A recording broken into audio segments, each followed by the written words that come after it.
Alrighty, people. Today we are testing 44 Magnum. 4 1/4 barrel, I think it is. It's Super Black Hawk, new model.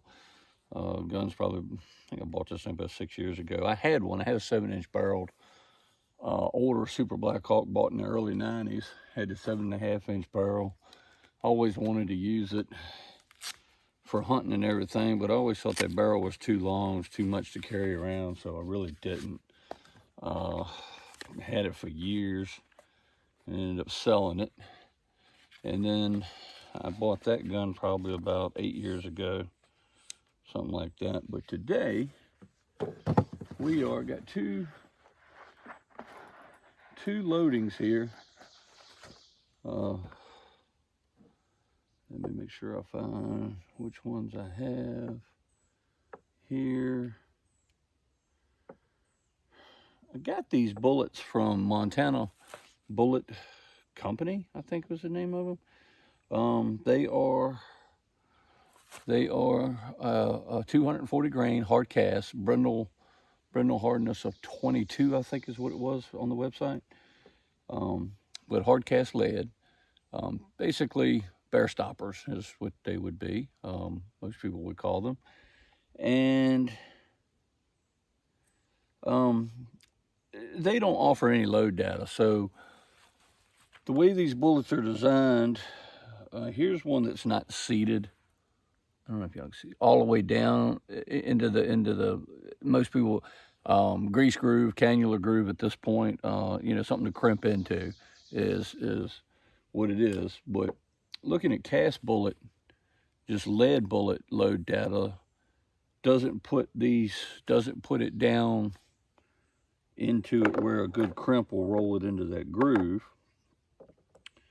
And there's one that I did get seated down and rolled into the groove, but the seating depth on that that makes that come out right is for a 240 grain copper jacketed bullet. So we're starting low.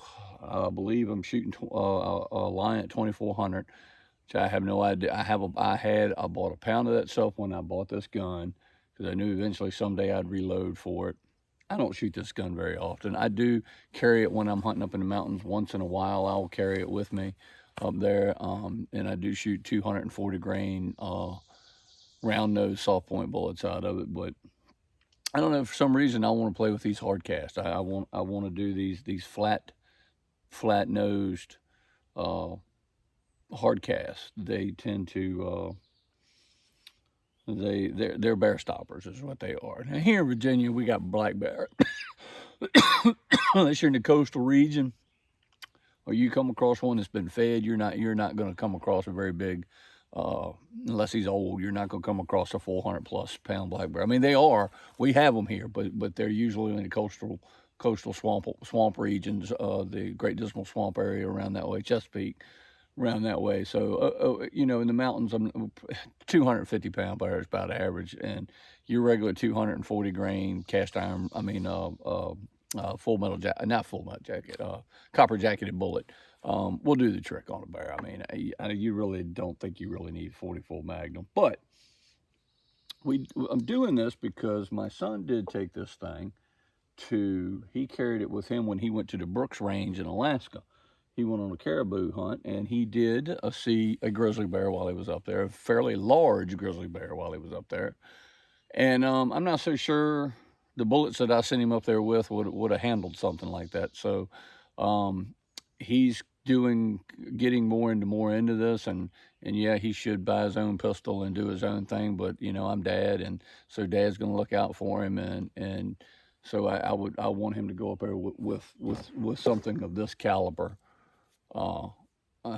He went up with a bunch of our friends, Chesterfield PD, and they all carried their service weapons, all 40 Smith & Wesson. I don't know how much 40 Smith & Wesson would help on a barrel, a headshot, but you carry what you got. So, a gun's better than no gun. So anyway, let's put some earmuffs on. I got my chronograph sitting out here. Y'all can't see. I got that sitting up there. We're going to go with these loads. I'm just going to shoot Really just got two loadings here. With the 2400, Alliant 2400, these things were supposedly cooking pretty good, velocity wise. So we'll see. Let's see what this thing does.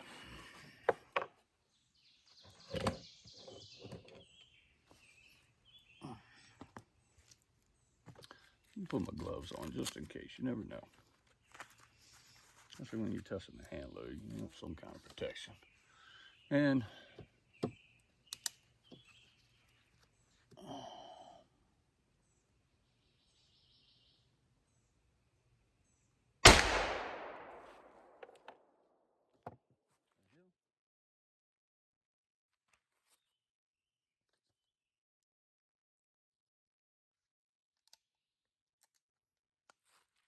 $12.25.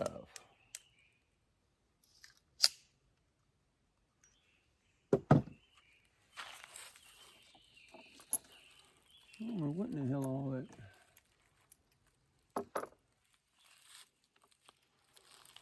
Well, brass looks good. $12.25. That's cooking it. Kind of. Where I hit with that word.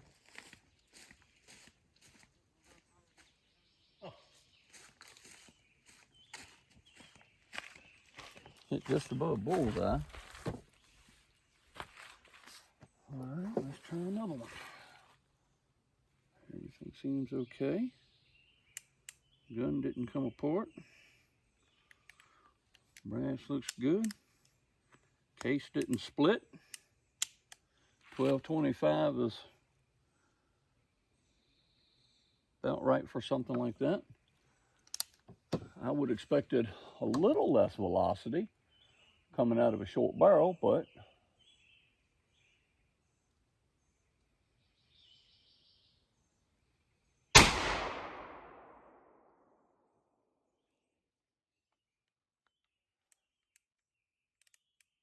now that's crazy. 1079 on that one. Same load. That hit bullseye. That's what I'm talking about.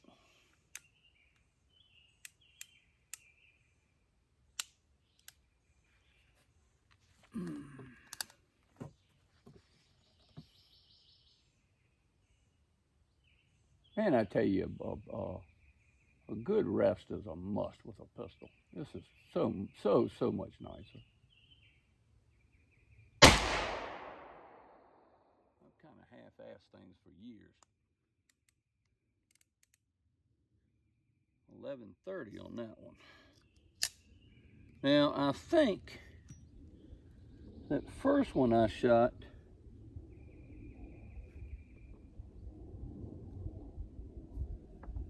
I want to say that's the one I put a bit of a heavier crimp on.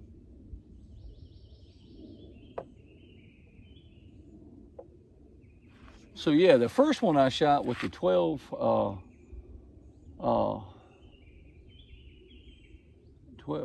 I don't, what did I tell you, 1250, 12, whatever. That one had a little bit heavier crimp than the other two. I did, and I remember I wrote on there heavy crimp. I put HC on the shell, heavy crimp. I did crimp that one heavier. So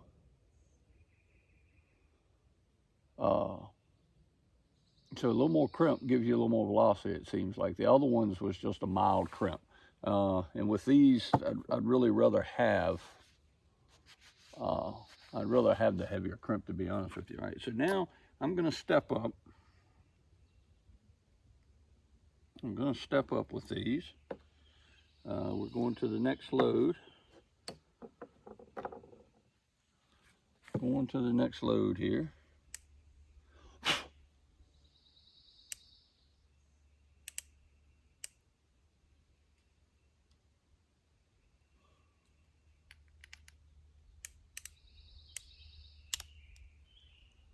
Going to the next load, see how we do with these. Everything looks good on these pieces of brass. No split cases, no cratered primers, but they do say with pistols, once you start seeing that you've gone a little too far, you need to back it down. So anyway, we will try again here. And I don't think 12, whatever it was at 11:30, I don't think that's asking too little of this round. That's pretty good out of this short barrel, I think. That one was 1166.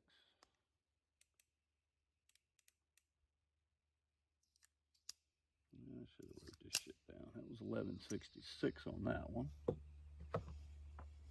All right, that one was not seated down as far as I did the other ones. Hold on a second. Let me go grab my pen. I need to write some of these velocities down.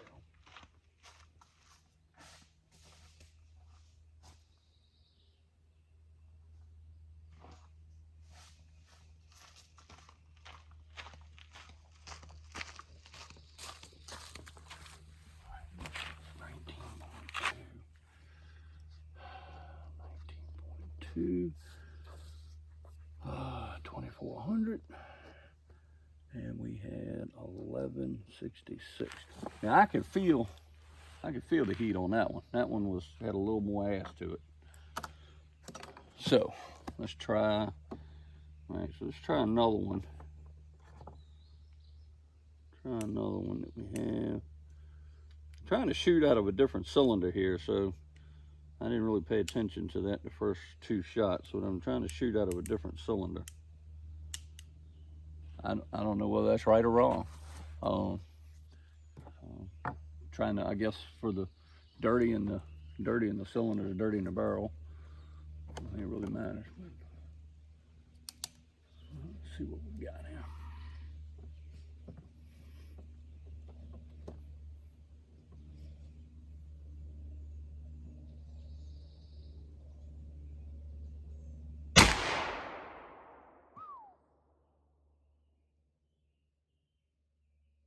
That was way up there. Something. That was way up there. That was way.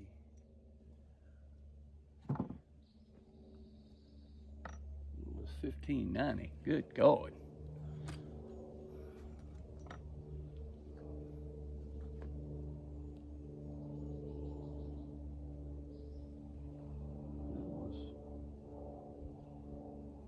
That was up there right there.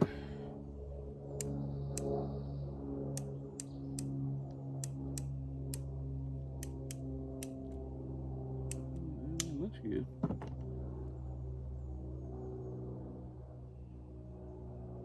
Huh. And that one was seated down a little bit more. And this one is seated down a little more. And this is a heavy crimp. I got written a heavy crimp on that one. So I think I'm not going to shoot that one. I think I will go home and pull that one. That was either my chronograph took a bad reading at 1590.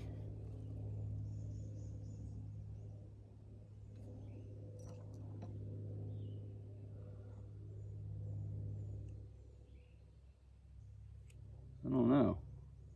Our first one was 1166, and then we went 1590. Kind of wondering I ought not shoot that last one. And that one's got a heavier crimp on it, just like that. I did one with each, with the two load datas that I have. I did one with a heavier crimp on it. You know, 44 Magnum probably should have a heavy crimp on it. So, and the heavy crimp on the first one was a little more velocity wise. I don't know why that one was 1590. We went from 1166 to 1590. But that was not the heavy crimped one. It was seated deeper than the other one. And it was only, the first ones were,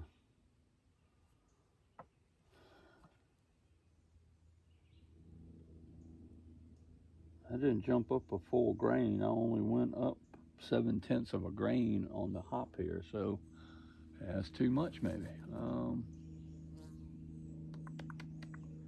I think I'm gonna fall on the safe side on this here, and I'm not gonna shoot this last one because I know just going by logic here, the first powder loader, and I did a heavy crimp on the last one, and the velocity jumped up on that one not quite a bit, but I mean it did jump up a little bit. So I'll go up 5/10 of a grain is what half a grain. I went at 5/10 to the next loading, and man, the first one was 1166, but now we jumped up to 1590. Man, that kind of scared me. 1590's cooking. So I think in this one is the one that's the heavier crimped one. I put HC on there. Y'all ain't gonna be able to see that, but I put an HC on that for heavy crimp. So this one, common sense dictates that if the first group of firings, the first load firings, if the heavy crimp one rose in velocity a little bit, which makes sense, that it's definitely going to rise in velocity with this. And over 1590, I mean, these Ruger Blackhawks are tough guns, but 1590 is pushing it. So yeah, we're gonna play safe. We're not gonna shoot that. We are not gonna shoot that. We're gonna leave that alone. So, alrighty. With that being said, hold on a second.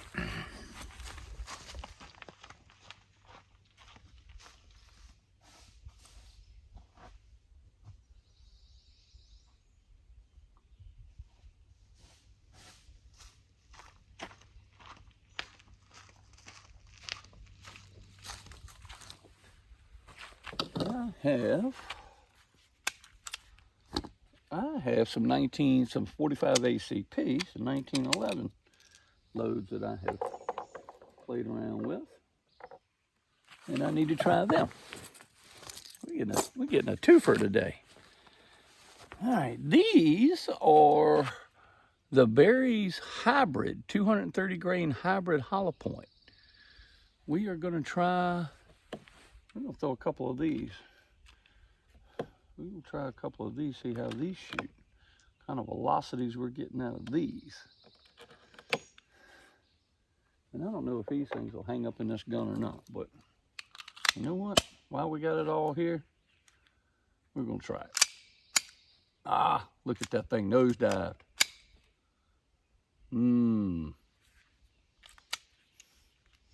This is coming out of that's coming out of a Wilson Combat Mag right there.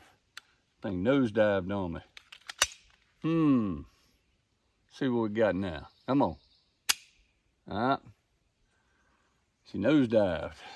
Alright, that's a lesson learned.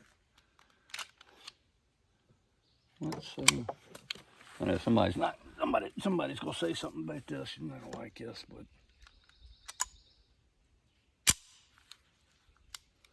safety's on. Let's see if they feed. Put your ears back on. Put your ears back on. Trust me, put your ears on. Put your ears on. I'm 55 years old. Put your ears, no, 54 years old I am. 54 years old. I got that tinnitus, whatever that ringing in your ears. Let me tell you what, that stuff's pain in the ass. Wear your ear protection. Start at an early age. All right, let's see what this does. I'm having a feeling this is not going to feed.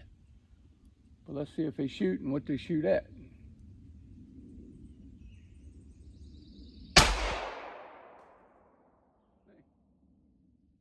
Fed. Shocked.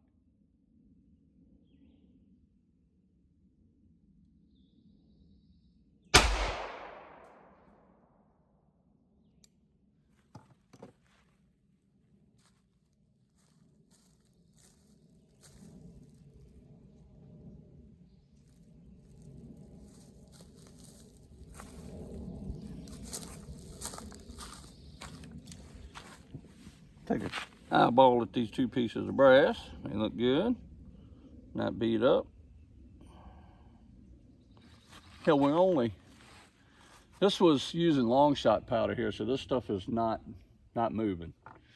Not moving at all. This is 714 is what this is. That seems a little slow, so we can probably bump that up a little bit. Let's see what we got here.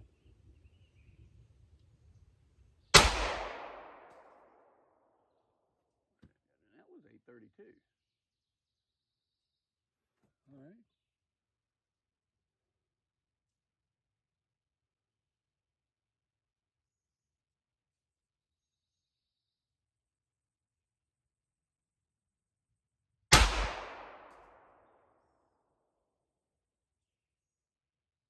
$776.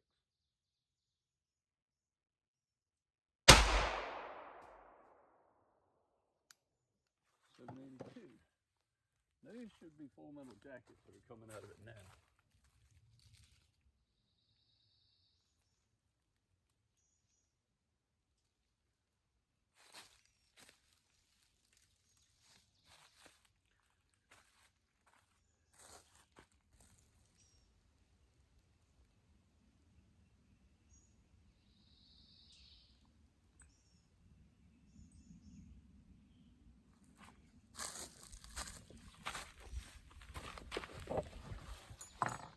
These should be, that's probably it.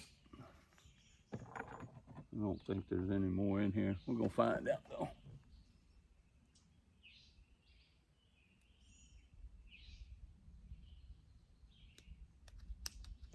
Help take safety off.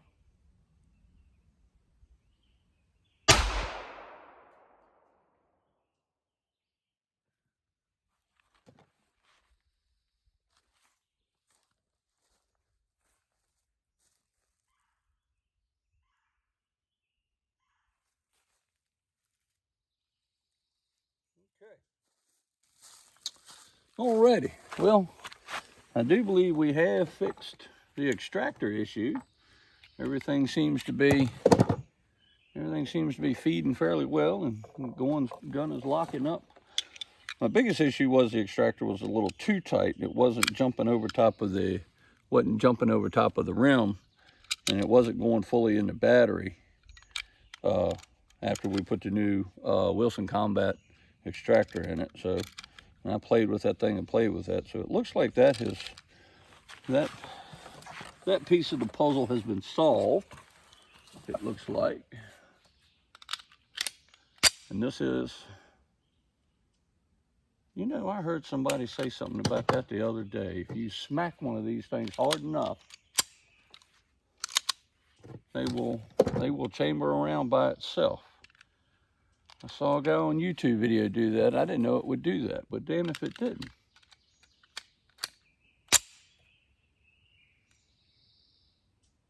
Are they supposed to do that? I don't know. I don't think I've ever. I don't know that I've ever seen. I seen it the other day on YouTube. A guy smacked his 1911 and the chamber went forward on its own. A speed reloading trick or something? Hell, I don't know. All right, let's do these. Let's see what we got here.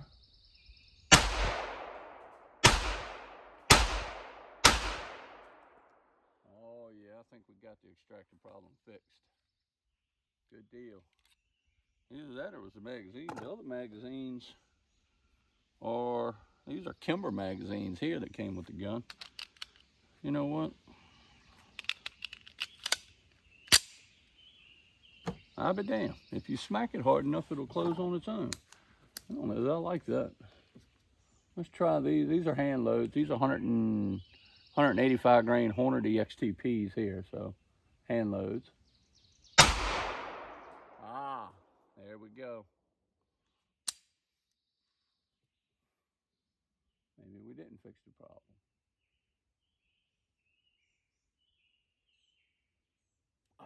Wait a minute.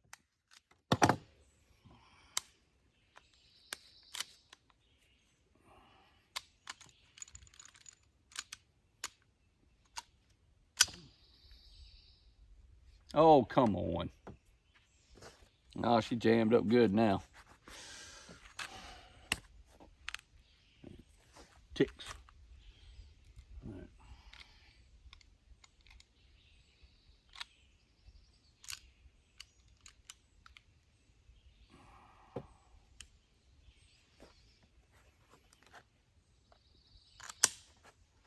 All right. Let's just go and fire this one.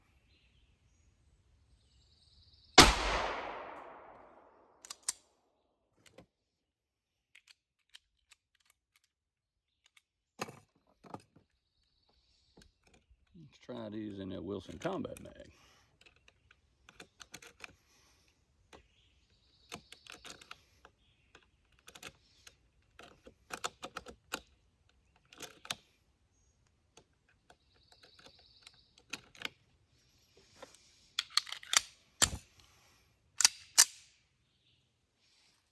All right, let's see what we got here.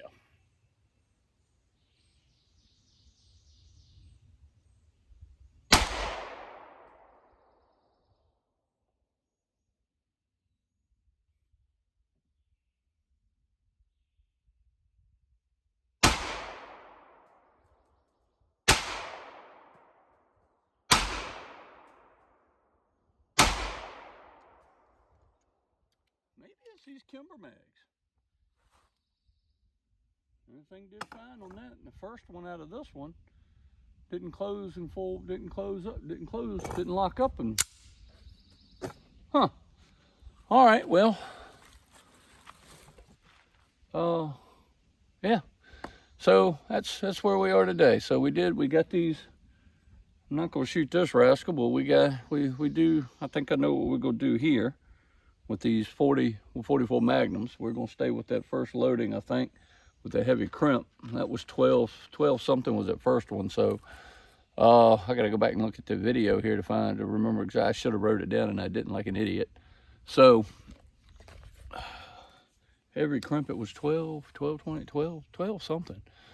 So, and that's enough. That's enough out of a 44 Magnum. That's fair. That's fair. That's fair. But that other one has kind of scared me at 15. I don't know. Maybe shooting. I didn't bring any gun cleaning stuff with me. Maybe shooting. What did I shoot? 4 of hard cast lead bullets. Maybe I should have cleaned the barrel after the first 3.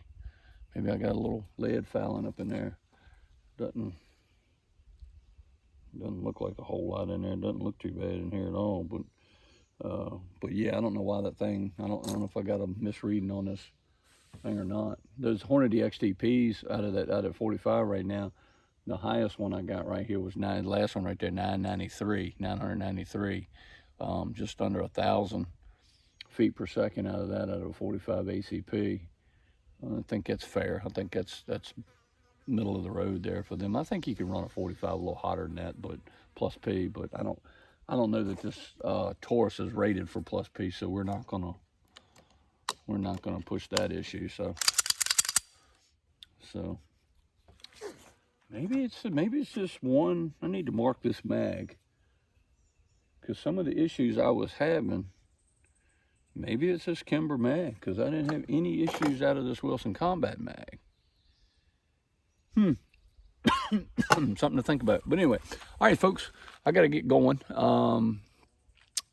Busy day today. It's me and my wife's 28th year anniversary today. So I got to get going back to the hacienda. So anyway, hope y'all enjoy the video. Any questions or comments, you know where to leave them. So anyway, talk to you later.